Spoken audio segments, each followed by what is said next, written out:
That sucks. Then write a better report. Too bad, so sad. Statement, I smell marijuana, you look intoxicated, because it looks like he walked away and the cops didn't want him to walk away. And so now they need a reason to arrest him. Man, perhaps, but he's in custody. He's in jail just sitting there. You know, I'm with you. Okay, be careful when you're out there. It's hard enough as it is. Don't give anyone else the power to even bring more, trouble on your life, all right? Yes, sir. All right, man. Good luck. Here are unforgettable moments when Judge saved people from evil cops. Michael Jones was standing outside a residence when officers arrived in response to a disturbance call, but as soon as they got there, he began walking away. Under Texas Penal Code Section 42.01, speech alone, even if loud or aggressive, does not constitute disorderly conduct unless it provokes an immediate breach of peace. The officers, however, commanded Jones to stop and put his hands behind his back without giving a lawful reason. When he hesitated, they accused him of resisting and used force to detain him. This was a clear violation of his rights, as walking away is not a crime. The officers were attempting to manufacture probable cause after failing to find a legitimate reason to detain him. Good morning. Hey. How are you? Hey, buddy. If you're banging on the door, you got to be careful because you break something, you're gonna catch another charge. So be careful banging on those windows because they break very easily. All right. So you were Michael Jones. Mr. Jones, we're talking about you, so that's why I wanted to bring you out. It's only fair that you get to hear what's going on with your case. Your lawyer wants to challenge probable cause in this case. You're charged with interference with the duties of a public servant. You are facing up to 6 months in jail and or a $2,000 fine. That's what you're charged with. I don't know. So I'm gonna have them read, and we're gonna do probable cause to see whether we're gonna go forward or not, okay? Stuff with me right back there. Just gonna read it again, okay? Okay, what happened? On January 10, 2025, the officers in official uniforms and riding in a marked patrol vehicle were dispatched to a disturbance at a residence in Harris County, Texas. The officer observed the defendant standing outside the location, being told to leave by the resident, to which the defendant refused by verbally yelling at the resident in a loud, aggressive tone of voice. The officer announced themselves and observed the defendant begin to walk away.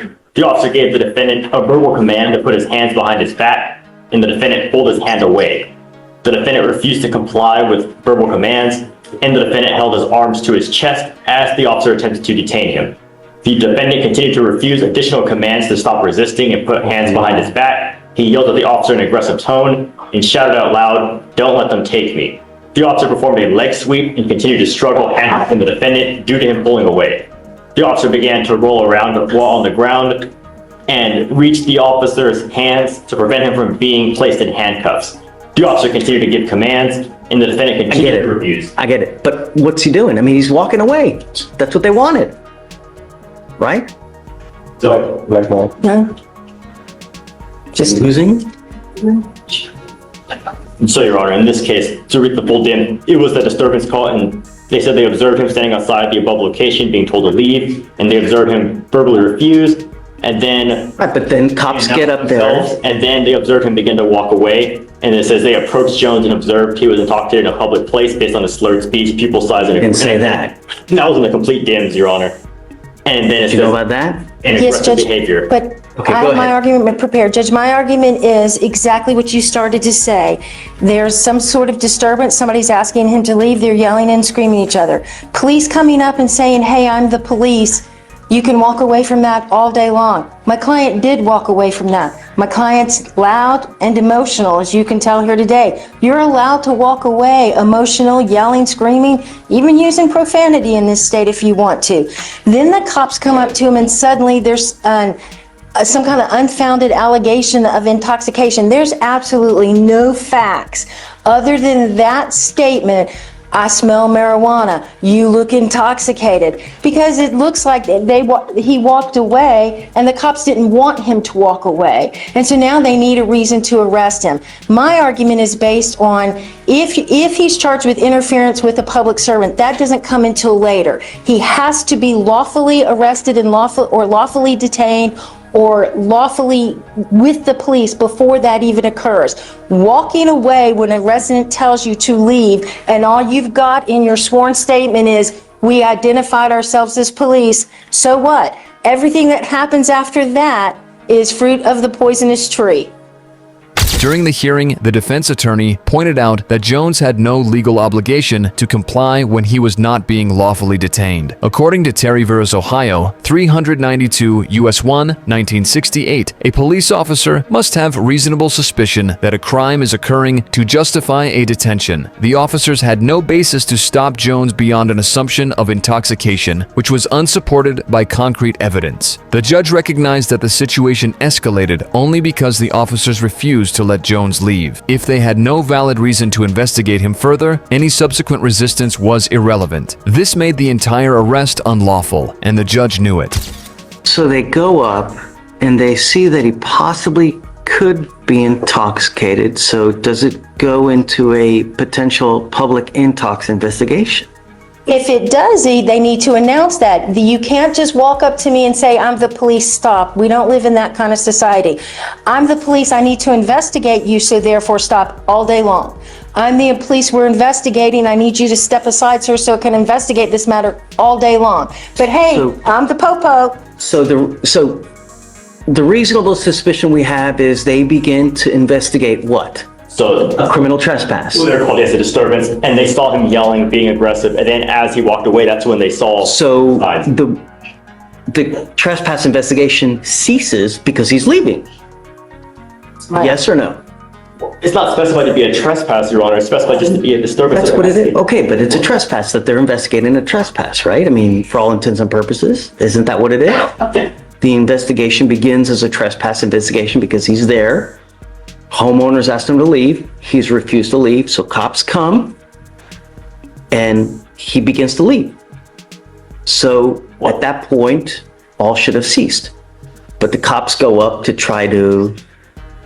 Yes, Lord. Well, in this case, Your Honor, it would be that, yes, he attempted to leave, but once the officers arrived, so they would still need to investigate to determine if the trespass even occurred, to determine, He's leaving. He's walking. He's leaving. Right? It's like, here, let me come and mess with you more. That would only, Right? So it's like adding fuel to a fire.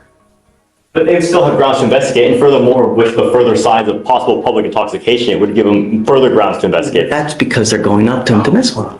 Well, they're going up to investigate what they saw him refusing to leave, and he leaves. He only left once they arrived. So with maybe potential fear of apprehension, that's when he decided to leave, which it wouldn't be. It wouldn't undercut their ability to investigate what they observed happen in front of them regarding that public or that disturbance that they were called about. They still need to figure out what happened there and if there was a trespass to begin with. Judge, you can't flee a trespass. The way you comply is by fleeing. Well, we don't know if it was a trespass, it was a disturbance. We don't always specify the disturbance. I'm going to find no probable cause. You understand? Mr. Jones, be careful, man. We have enough drama in this life, don't we? Yeah. You don't like to wear orange, do you? Be careful where you go. Be careful what you do. Yes, sir. Everyone's always out to get you, man. Yes, sir. Don't let them. Yeah. All right, man. Good luck. Thank you. Unless you. I didn't hear what happened. After hearing both sides, the judge ruled that there was no probable cause and ordered Jones to be released. Under the exclusionary rule established in Mapp v. Ohio 367 U.S. 643 1961, evidence obtained through unlawful means must be suppressed. The officers had no legal standing to arrest Jones for interference when they lacked lawful authority to detain him in the first place. The judge even warned Jones to be careful in the future, acknowledging that bad policing can make innocent people targets. This decision protected Jones from wrongful imprisonment and sent a message against abusive police tactics. Just like this incident, here's a moment when a judge saved a man from corrupt policing.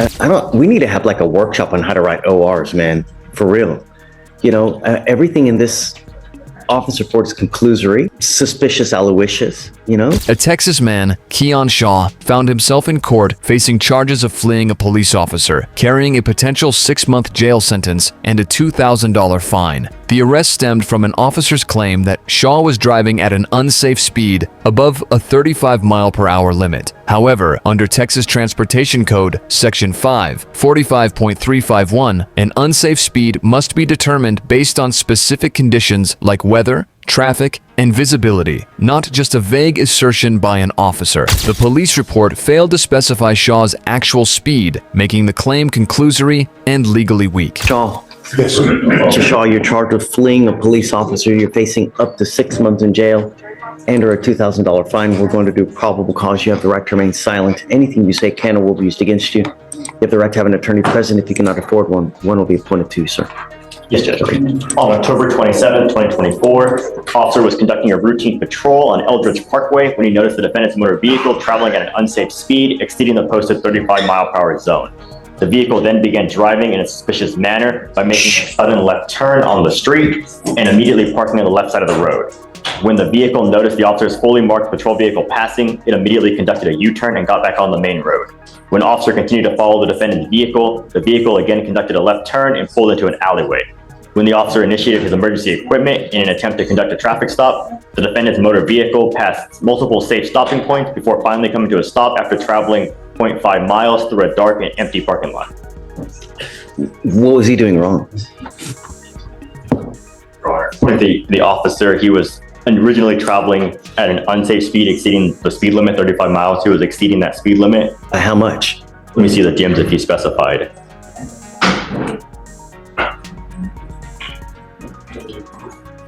Your Honor, he did not specify. It was just an unsafe speed exceeding the limit. And then, Nothing's unsafe to me. and then he began driving, according to the officer, in a suspicious manner, making sudden turns and then stopping on the side of the road and then getting back on the road once the officer passed. So Anything illegal with that?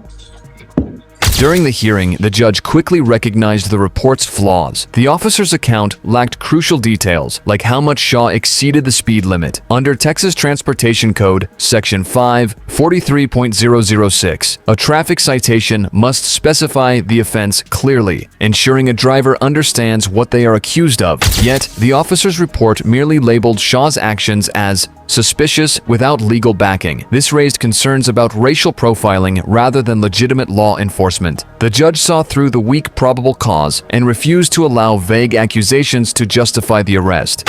So Anything illegal with that? You know, I believe it would just be the speed limit would be the point at which the officer. it's a conclusory statement. We need to have like a workshop on how to write ORs, man, for real. You know, everything in this officer report is conclusory, suspicious, aloysius. You know, is he driving while black? Judge, would you allow us just a few minutes to call the officer just to see? We don't have an OR. We're just going off of the Sure, terms. let's do this. I'm gonna have them, because I want to make sure if we find probable cause that it's really there. All right, so just hang tight for me. We're gonna have to do a little deeper dive. If you just mind taking a seat for me momentarily, okay? Okay. A few moments later. Okay, coming up, Mr. Shaw. All right, so we're gonna do Shaw now since he's, yeah. All right.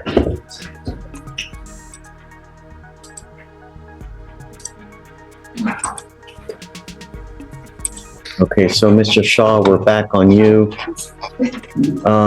So just because we do so much, I tend to forget everything, you know. You're charged with fleeing a police officer. You're facing up to 6 months in jail and a $2,000 fine. We left off because we were doing probable cause, and I had an issue because it seemed like the cause was kind of conclusory at the time. And do you have anything new? No, Judge, and I agree with the court. So, okay, I'm gonna find no probable cause. Dismissing the case. Find no probable cause. Be careful when you're out there. It's hard enough as it is. Don't give anyone else the power to even bring more, trouble on your life, all right? Yes, sir. All right, man, good luck. The prosecution had no additional evidence to justify the charge. Seeing this, the judge ruled there was no probable cause and dismissed the case. The judge warned Shaw to stay careful on the roads, but more importantly, he refused to let an officer's vague and conclusory claims dictate the fate of an innocent man. If the judge had not intervened, Shaw could have faced unjust prosecution based on an officer's assumptions rather than clear legal violations.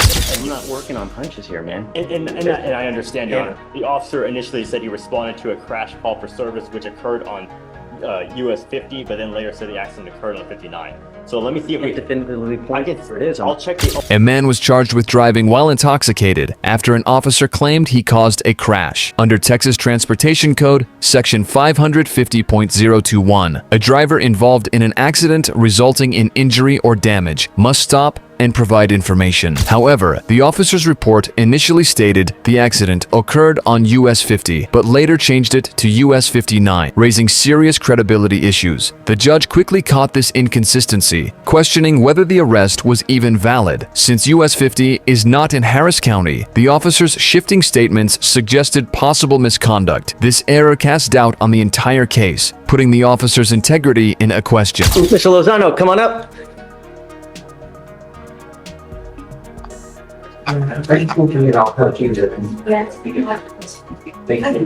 Rear-end accident on 59. Gonna take advantage. He doesn't get prior. Any prior DWIs? I don't believe he's got any priors of any kind. No. Good morning, Mr. Lozano. Sir, you're charged with driving while intoxicated. You're facing up to 6 months in jail and or a $2,000 fine. We are going to do probable cause. You have the right to remain silent. Anything you say can and will be used against you, sir. Yes, Judge. On February 7, 2025, at approximately 10:08 p.m., the officer was dispatched to a major crash on the 200 block of South US 50 freeway in Harris County, Texas. The officer met with other officers at the nearby gas station where they had moved the scene. The rear witness stated she was rear-ended by the defendant and was able to put the defendant behind the wheel of the vehicle. The officer observed front-end damage to the defendant's vehicle, and the officer made contact with the defendant, the driver, and occupant of the vehicle. The officer observed slurred speech, staggering, and disorientation and confusion. The standard field sobriety were conducted, HGN 4 out of 6, walk and turn 4 out of 8, one leg stand 3 out of 4. The defendant stated he did not drink any alcohol that day, and the defendant was read the DIC and refused to provide a breath specimen. A blood search warrant was signed and executed. Williams? The judge sounds like there's no probable cause because US 50 is not in Harris County, Texas. That's what the road they said it happened on. Where is it? It said US 50, that's not in Harris County. And the DIMS does say 200 block of South US.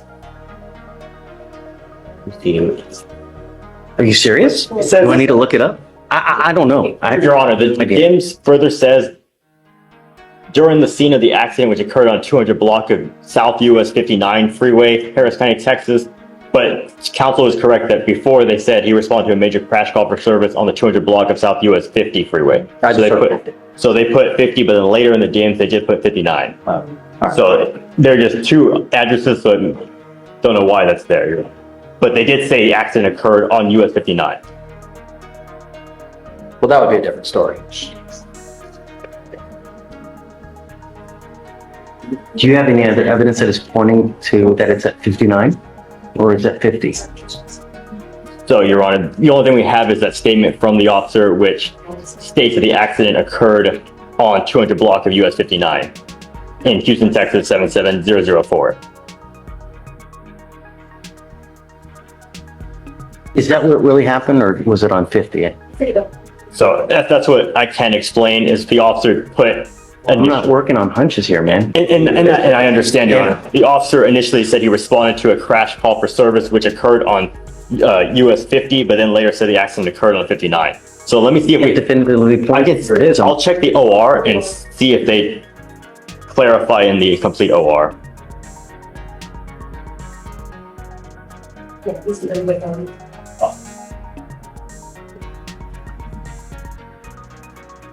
And in the OR as well, the officer says, which occurred on 200 block of US 50, Houston, Texas 77004.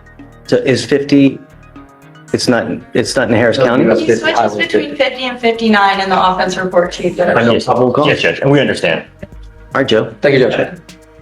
All right, Mr. Lozano, be careful out there. You know what I mean? Really. Just listen to, he's great. The officer claimed the driver showed signs of intoxication, listing slow speech and disorientation as evidence. Under Texas Penal Code Section 49.04, a person commits DWI if they operated the vehicle while intoxicated in a public place. The officer also conducted field sobriety tests, alleging the driver failed multiple tasks, but the driver denied drinking that day. The officer then sought a blood warrant after the driver refused a breath test, but the contradictory accident accident location weakened probable cause. The judge, seeing the flawed report, focused on whether the case had legal grounds to proceed. Without reliable evidence, the case appeared built on questionable claims rather than lawful procedure. Listen to, he's great. He'll help you out whenever you need, you know? All right, man. Good luck. Excuse Judge? Okay. All right, I'll meet you in the hallway. Okay. The judge dismissed the case, and in this next case, a man was pulled over for speeding, and officers claimed they saw him trying to hide something near the center console. Based on this, they ordered him and his passenger out of the vehicle. As the passenger stepped out, the officer then claimed to have seen a plastic bag with a green leafy substance that smelled like marijuana. However, there was no clear indication in the report that the bag was directly tied to the driver. Under Florida statutes Section 893.13, mere proximity to a controlled substance is not enough to establish possession. There must be evidence that the accused knew of its presence and had control over it. The defense attorney pointed out that the passenger was the one who ran away, which made it more likely that the marijuana belonged to him rather than the driver. The report failed to specify where exactly the drugs were found or whether they were in the driver's immediate control. What's going on? Judge, I'm here on docket for Mr. Nathan Rhea, Judge. I'm seeing if you'll revisit probable cause in this case. You said Rhea? Yes, sir. RHEA, Judge. Okay.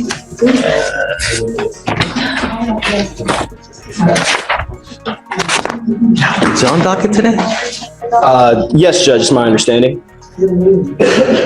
Jail, maybe jail docket. I see, yeah, it's jail docket. Yes, Okay. sir. All right, ready? Yes, sir. Go for it.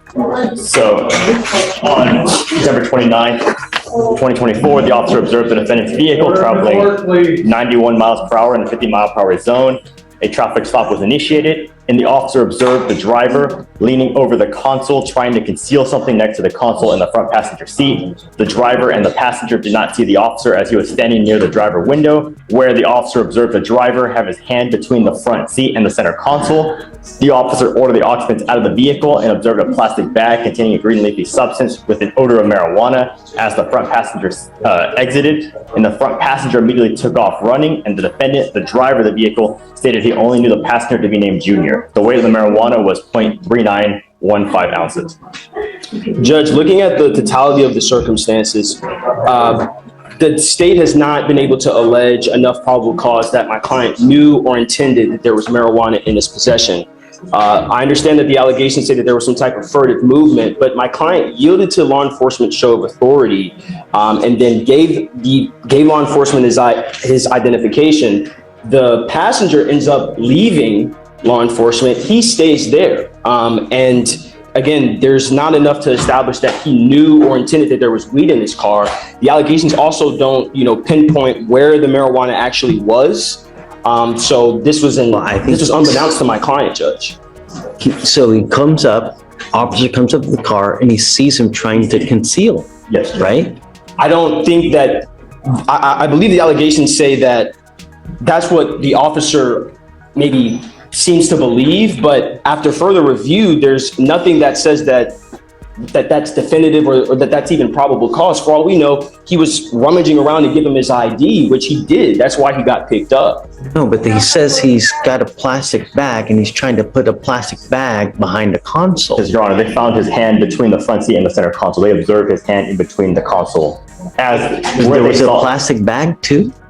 It says that they observed a plastic bag containing the green leafy substance. Yes, Your Honor. And that was after the passenger exited. So when they walked up, they saw him with his hand in between the console and the front seat, where they observed him trying to conceal something. So, Judge, in the DIMS, it says, quote, as the front seat passenger exited the vehicle with his hands up, I saw a plastic bag containing a green leafy substance. The way I'm reading that, Judge, is that's more attributable to the passenger and the alleged marijuana that was near his person than it was my client. Again, the rummaging around, Judge, I don't think there's enough of a nexus to establish that. My client yielded to law enforcement show of authority. He gave law enforcement his ID. While he's standing there submitting to law enforcement show of authority, the guy with his hands up with the marijuana that's around him leaves. So if anything, this should be attributable to the passenger. Saying that the weed is the passenger's client, not your client.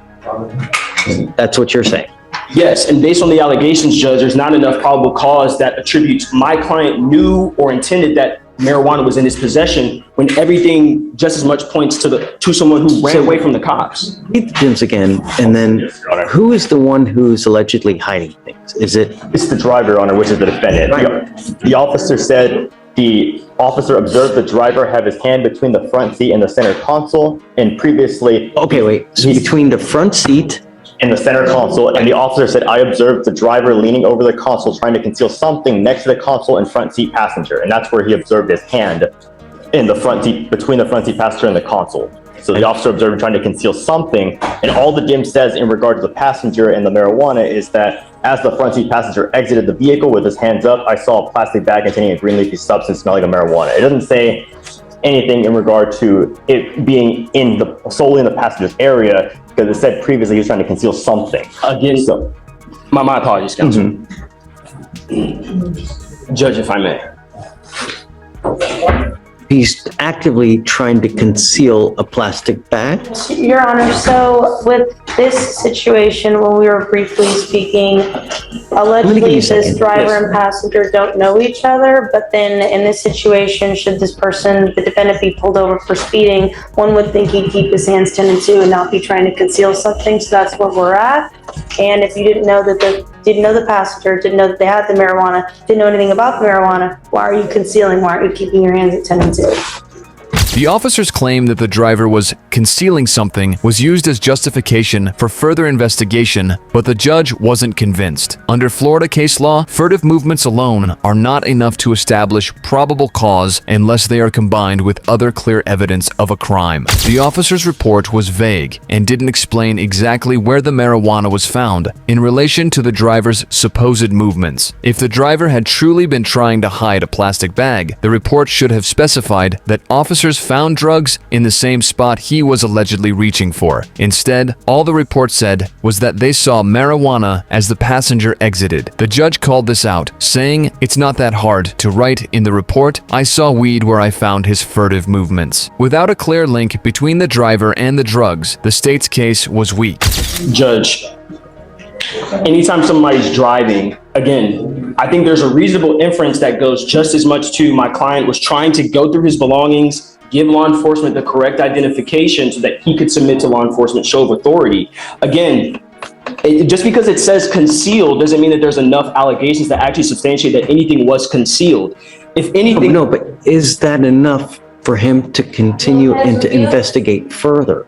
Right, his allegation is, I come up to the car and I actively see someone trying to conceal something. So at that point, I'm going to investigate further. My issue is not, law enforcement had the right to further investigate the case. We understand that my client was speeding, Judge. My issue, though, is that they're saying that the front seat passenger is getting out of the vehicle and then he sees weed as the front seat passenger gets out. My client is already... So who do they both have weed? Is that what happened here? Do they both end up with... My understanding, Judge, is that there's enough probable cause that actually goes toward the passenger being in possession of the Did they find weed where he was trying to conceal whatever he was trying to allegedly conceal? The allegations are not clear about that, Judge, which is why... Admittedly, they are not clear about that because all it says is that as the front seat passenger exited, they observed the plastic bags. But for previously, they did say... Where? It does not say, Your Honor. That sucks. Then write a better report. It does, but they did say that concealing something between the I need to know, where is the weed in the front seat passenger? All right, there are enough affirmative links still because he's the operator of the vehicle and is within his wingspan, and they saw the previous furtive movements being made to draw the inference of a knowledge. So there's enough affirmative links between him and the contraband for a probable cause. I don't work on hunches. It's not a hunches here. I mean, it's not that hard to write in the report. Well, I saw weed where I found his furtive movements. You know? Yes, Your Honor. They didn't clarify that, but they did see him concealing. Then, too bad, so sad. Sorry. I will say, Your Honor, this did just happen 2 days ago. If we could wait to get the offense report, maybe he articulated it. No, I mean, he's in custody. I don't want to wait 2 days because he's in custody. If he was on bond, man, perhaps, but he's in custody. He's in jail just sitting there, you know? I'm with you. Okay. Thank you, Judge Fletcher. Since the driver was still in custody, the judge wasn't willing to wait for a better report. Under Florida rules of criminal procedure, a person in custody must have a determination of probable cause within 48 hours, or they must be released. The judge acknowledged that if the driver were out on bond, there might be time to clarify the report, but in this case, he wasn't going to let someone sit in jail based on weak allegations. He ultimately sided with the defense, making it clear that law enforcement needed to do better if they wanted to justify keeping someone locked up. When you think you've seen it all, here's a crazy incident where cops wants to destroy someone. Listen, you don't need to say a word. Good morning, Mr. Bayo. You speak English, right? Yes. Okay. Shh. All right, Mr. Bayo, you're charged initially as of, it looks like November 7th, you picked up an assault of a family member. I see now that you've picked up a new case. As of November 30th, you've picked up a violation of a bond condition or protective order. I don't know which it is. All I know is that you picked up a violation case. You're facing now another year in jail and or a $4,000 fine. I haven't done probable cause, so we're going to do that. You have the right to remain silent. Anything you say can or will be used against you. You have the right to have an attorney present if you cannot afford one.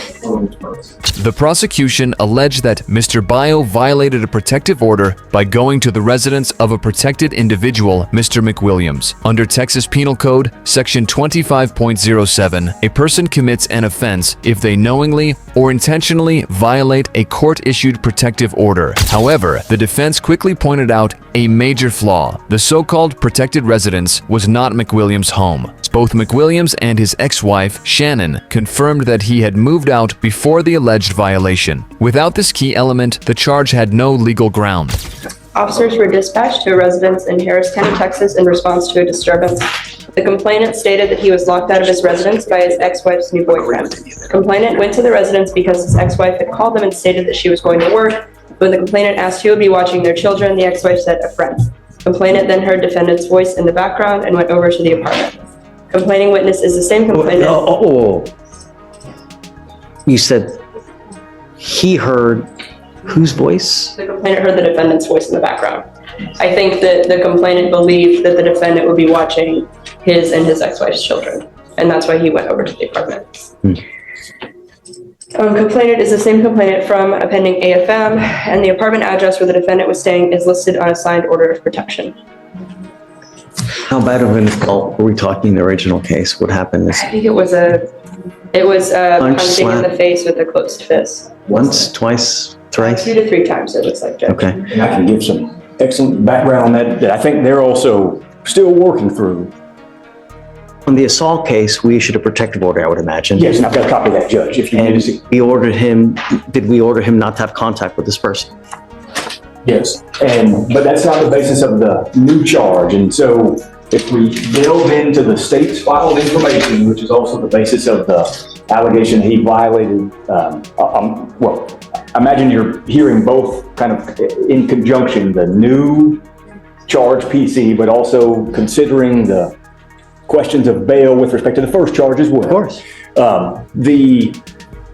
What's been alleged in the new information is that Mr. Bayo went to the residence of the CW, Mr. McWilliams. As of the date when we first appeared in court, the representation was made by both Mr. McWilliams, and then today the representation was made by the ex-wife of Mr. McWilliams, who is the dating partner of Mr. Bayo. So he is dating this gentleman's ex-wife. But she has confirmed to both of us that McWilliams has moved out of that residence as of the date of the first alleged assault. And McWilliams has told them that. They have been unable to reach McWilliams as of recently. But in the RIP call information, McWilliams confirms, I moved out that day and do not live at the address that's at issue in this VPO case. If you look at the filed information in that VPO case, it's a necessary ingredient of that allegation that McWilliams live at that address. It specifically says it in the last line. You're saying in the protective order? Yes, Chair. No, not the protective order. In the violation of protective order case, if you look at the state's filed information in that case, you will see the last line is, to wit, he was at the complainant's residence, but Mr. McWilliams doesn't actually live there. He moved out. Actually, was not on the lease. He's still not supposed to have contact with this person. Well, he's not. He didn't have contact with him. What happens is he's at a place that is not McWilliams' address, and then McWilliams, angry that he's there, still wanting to control his ex-wife, comes over there and busts the windows. And so that is What's the window of his ex-wife's house where Mr. Biles. what's the ex-wife's name? Shannon. Okay, so And we both spoke to Shannon a few minutes ago. and Shannon has how many kids with Mr. Bio? Or do they have kids or no? So whose kids are they? McWilliams? Williams and Shannon's children. Okay. I think there's 2. And so what's alleged in the newly filed charging document is that Mr. Bio went to the residence of McWilliams, which there's no PC to believe in. He did not go to the residence of McWilliams. He went to Shannon's residence. McWilliams does not live there, stopped living there, and the state can't meet the information. And so there's no PC on, my argument, Judge, is that there's no PC that the state or the officer. So in our case, in the assault case, the protective order says that he's not supposed to go to this Spring Cypress, the apartment in Spring Cypress, right? Well, contemplating that that's McWilliams' address. Is that his address? Yes or no? That is no longer his address, Judge. Okay. When that was filed, I imagine that was the original apartment, but on the Because a lot of day, times they never updated, they just put the original apartment where it happened at, and they always assume that it's this, and, just, so that's no longer the address. Mr. McWilliams moved out of that address on the day of the incident, and he told Okay. me he moved out. I believe that Shannon is the only name on the lease. for the violation case, where is he alleged to have gone to? He went to the address that's listed in the original MOA. So he went to the Spring. Spring Cypress. Right. That's right. Okay, but what he's saying is that this person no longer lives there. Despite the accusations, it became clear that Mr. Bio had not even interacted with McWilliams. Texas law requires that probable cause exist for each element of a crime to proceed with charges. In this case, the prosecution's claim hinged on McWilliams still living at the apartment, which he didn't. Shannon also confirmed to both the state and defense that McWilliams had moved out, making it impossible for Bio to have violated the protective order. The judge, recognizing the lack of evidence, immediately questioned the legitimacy of the charge. Well, that's what McWilliams told the state, and that's what Shannon has told both the state and myself, and that is what our full understanding is. Now, I know that address is listed in the protective order, but what's contemplated by the protective order is don't go to a place where McWilliams lives, and McWilliams is not living at the Spring Cypress. The problem is that we also have this address there because he could always go back. Well, he may not live there. Maybe he lives there partially. Maybe he comes and goes. Well, what else was he kicked out? Also as a preventative measure so that we don't want you to actually or accidentally bump into this person. And that's why we have this there, is that he did live there at one time. Perhaps he may go back. He left an article of clothing. He left pizza there, or whatever it may be. Well, what's really happening is he wants to go back and continue harassing his ex-wife. And that is what Shannon has represented, I think, to both of them. I wasn't privy to their phone call. Certainly what was represented to me. And what do you want? Well, I want no PC to be found on the violation of protective order charge, because an element of that offense that's been alleged is that Mr. Bio went to the residence of McWilliams. McWilliams does not live there. It's not his residence. So there's no PC to believe that that element is met. What do you think? Judge, I don't know, on this matter. Well, I gotta think, expressed in the order is that address was PC, but the actual information. I will say, Judge, in the charging instrument, the defendant it does say, he's not allowed to intentionally or knowingly go to a place specifically described in the order. The address in the order, that's where he was staying. But in terms of The address in the order, who was staying? the defendant was staying at the address in the order. In this In the protective original order? Moab, Spring Cypress. Okay. The defendant was staying there. But I will say in terms of PC, I'm going to defer to the court on this matter. May I just read that little blurb of the information that I think is important for the court to hear? May I take a... Yes. Chief, and steal y'all's computer. Go ahead. So, Do we still have a problem with him trying to communicate, though? no, he didn't want to have any communication. This gentleman comes over to the place and starts busting the windows. I will say the complainant came to the place where the defendant was staying. Like, he initiated the contact in the situation. And what's alleged is, and it's the last clause, or maybe two clauses, it says, a place specifically described in order, to wit, the residence of a protected individual, namely Mark, and it should say Mick Williams, but it says Mark Williams. So it's, in order to meet this charging document, it would have to be that gentleman's residence, and he does not reside there, as by his own representation to the state.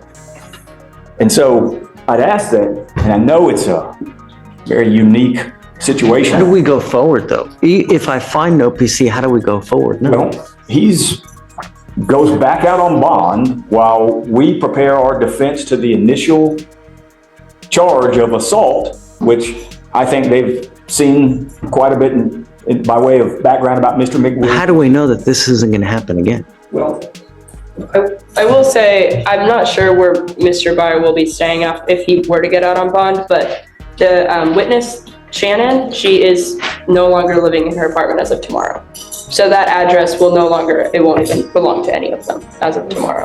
Judge Fleischer wasn't fooled by the prosecution's weak arguments. Under Texas Code of Criminal Procedure, Section 17.15, bail decisions must consider the safety of the community and the likelihood of reoffending. The judge noted that McWilliams himself had been the aggressor, breaking windows and escalating the situation. Instead of blindly siding with the state, the judge saw through the inconsistencies and ruled that there was no probable cause for the violation charge, preventing an unjust prosecution. Do we do a no contact with both? We would do no contact with the witness, with Shannon. But I would ask no contact with Mr. McWilliams. You are now in a relationship with Shannon, right? that's right, Judge. But yes, So I've instructed him, just let me answer for him, Judge. But he is in a relationship with Shannon, that's right. And he moved here from Hawaii to be with Shannon, and the ex-husband takes issue with it. And the ex-husband has a very violent history with Shannon. And so long-term, we think there'll be issues with case one even. But I understand that that's not really we're not there yet. I think the question is what to do if he is out. I do think, obviously, no contact whatsoever in any form, shape at all with Mr. McWilliams is appropriate, and that is what existed. Unfortunately, the state can't even reach McWilliams because he doesn't have a phone number that is even good. Have you run an NCIC check on this McWilliams guy? We can see his in-county criminal history, but I can run a new check on it. Do you see? I mean, and I don't want to be incorrect, but I think he's got violent history with Shannon, but maybe Judge, when you get to be my age, it's hard to remember all the details, but I think I recall that, but maybe I'm mistaken. I don't want to represent something inaccurate. you have inherited a dangerous situation. And Mr. Bio, you need to be very careful. You know, if you are in a relationship with someone and they have another person that's in their life that's like this, you could be the bearer of bad times. So you need to be very careful. You're in a very volatile situation. So you need to be careful going forward because it really could just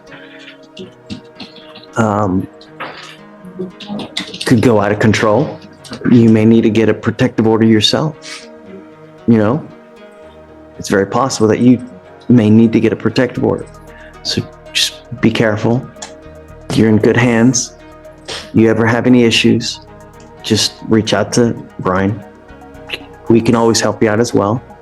I'll find no PC on the violation of a protective order, but just be careful because there are a lot of vindictive people in this life that will they'll try to make your life a living hell.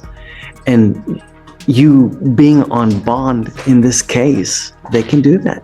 They can say, hey man, he's doing this to me, he's threatening me, he's doing that. And if an officer doesn't know any better and they come up and they see that have this open assault, they may never take your word.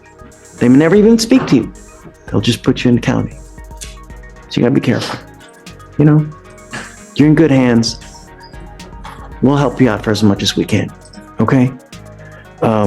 Okay, so I'll find no PC on the, And I think, Judge, what, on the violation case. And I'm not gonna revoke your bond on the original assault case, Mr. Bio, but you gotta be careful, man, you know? and Judge, I think you should also have him give his updated address to pretrial would be appropriate as well. Okay. And I think there's probably somehow make a notation in everywhere so that we know where Shannon lives. You don't have an address for, McWilliams, so I don't know how we're going to handle Well, that. I think the but- protective order does say any address where McWilliams does reside. So whether or not, I guess that'd be a notice question, but we know not to go anywhere where he lives. I think the issue is whether this other person's going to now be, Okay. You do understand all that? Do you have any questions? Just be careful. Life's too short to live either in a 6x9 box or be 6 feet under because you got other people that have just be careful. All right. Thank you, Judge. Good luck. Good luck, Mr. Bio. Before closing the case, the judge issued a serious warning to Mr. Bio. Texas law recognizes that false accusations can lead to wrongful arrests, which is why courts must scrutinize evidence before issuing rulings. The judge reminded Bio that being in a relationship with Shannon put him at risk of further false claims, advising him to be cautious and even consider getting his own protective order. By refusing to let the prosecution railroad an innocent man, Judge Fleischer proved that smart judges can stop corrupt tactics before they ruin lives. Like and subscribe for more police cam stories. Watch the next recommended video click to watch now.